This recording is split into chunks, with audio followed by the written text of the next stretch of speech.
This is Carl at National RV Detroit. I'm going to walk through this 2020 Salem FSX model 79 DBK. Okay, I'm here on the door side of the trailer, walking towards the rear.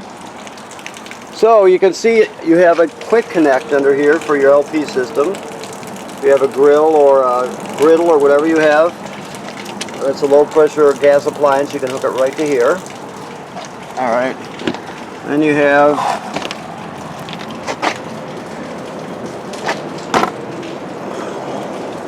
see my tab here, hold on, excuse my camera work. Okay, storage, a refrigerator, some power, of course, also USB hookup. Okay, all right. You got a power awning with the LED strip. That's 110 AC right there. This is a if you happen to purchase a solar battery charger, it's just a solar panel that would plug into here. You can plug it right into that port to charge your battery. That's all it does is charge your battery. It doesn't run the whole trailer or anything like that. This is your hitch.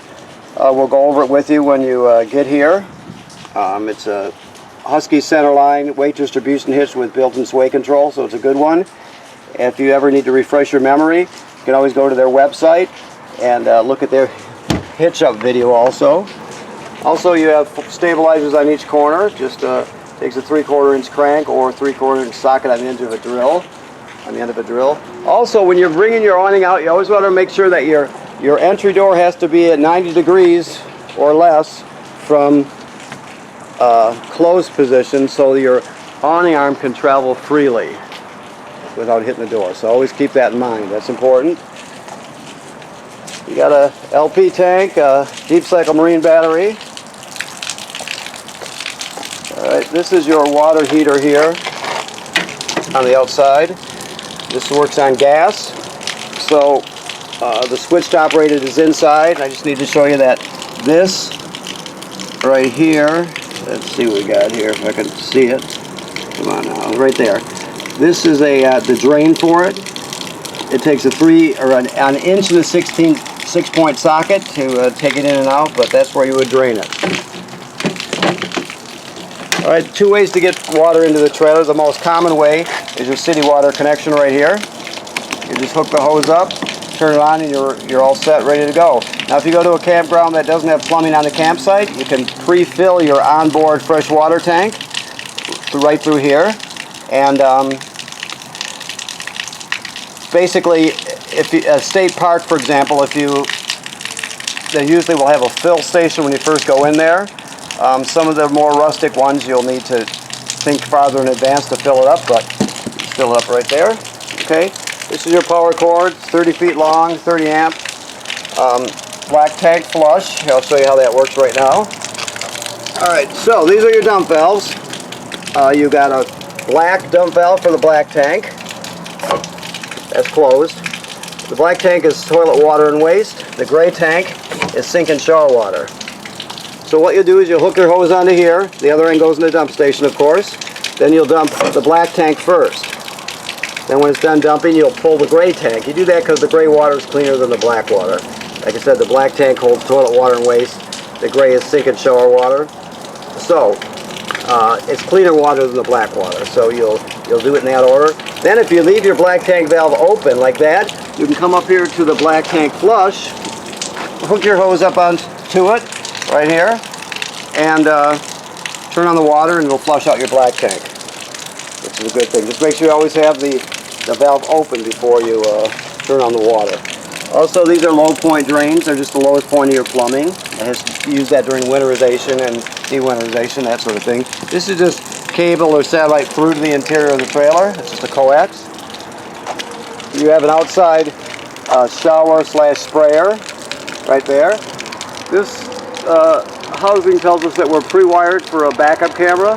So if you ever want to purchase one, we do sell them. It takes a Furion camera, and you have to get the one that fits in that housing, obviously. And you could always do that. Either way, no matter where you get it from, make sure you get the proper one that fits inside there. Also, while we're looking up, you need to go up on your roof at least 3 times a season, once in the spring, once in the fall, once in the middle of the summer.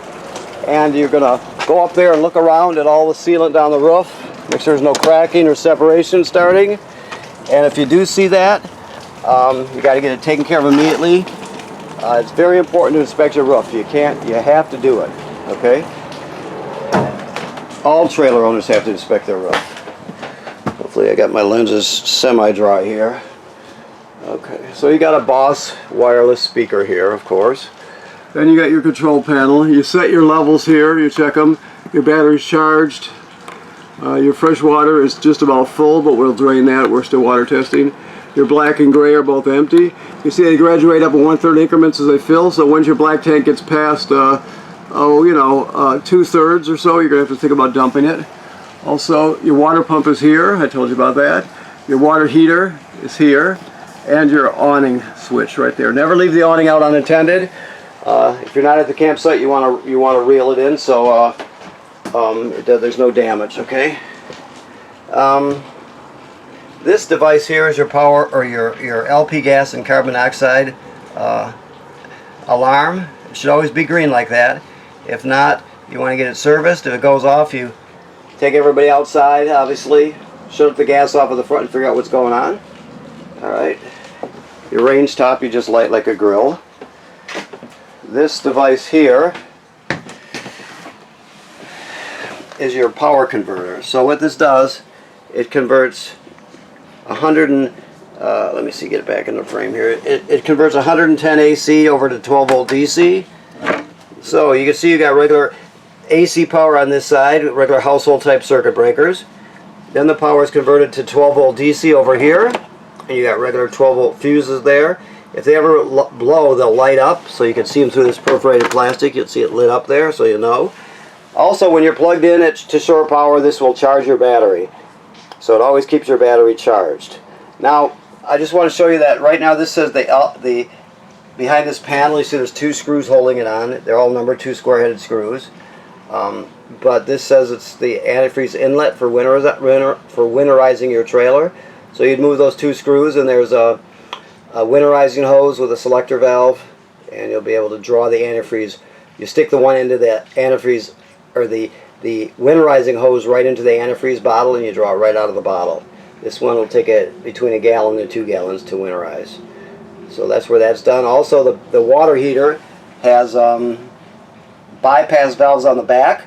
You can't get antifreeze into the water heater tank because it leaves a foul taste and a bad smell, so you always bypass your water heater first. So that's important to remember also.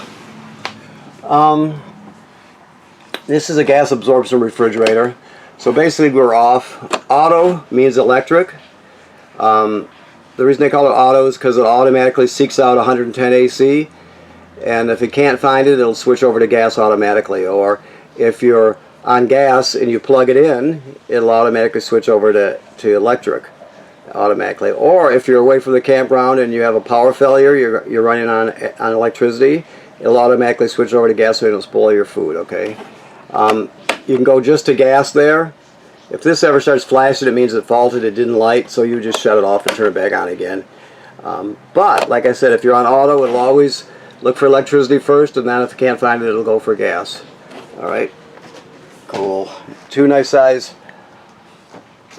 bunks. Sink and shower work like any other sink and shower. This GFCI here, keep in mind all the plugs are wired through this GFCI, so if you're using a coffee pot outside and it pops, you can reset it here. And the other thing to know is you always want to run your vent fan with the shower because you want to pull the humidity out. And last but not least, you have a flush pedal here. Let me see if I can show you. Right down there. So you can't use this dryer without chemicals. So when you get to the campground, you're going to hook up your water and power. Then you'll come in here and you'll put a dose of antifreeze in there. I'm sorry, of toilet chemical in there. And then you'll step on the pedal and keep stepping on it till about 1 gallon or so of water goes into your tank.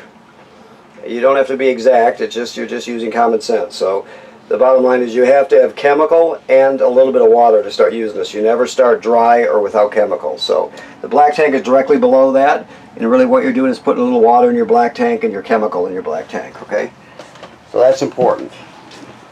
Alright, and of course your Murphy style bed just pulls down and you flatten the cushions out for this. Okay, the microwave works like any other microwave. There's nothing unique about it. Last but not least, there should be, oh, here it is here. This is your thermostat for your furnace. So you're just going to click it this way to light it, click it that way to shut it off. It's that simple. And the controls are on your air conditioner for your air conditioner. Okay? Alright, well thanks very much for purchasing your trailer at National RV Detroit. Remember to inspect your roof at least 3 times a season, and always bypass your water heater before pumping antifreeze into the system. Thank you very much.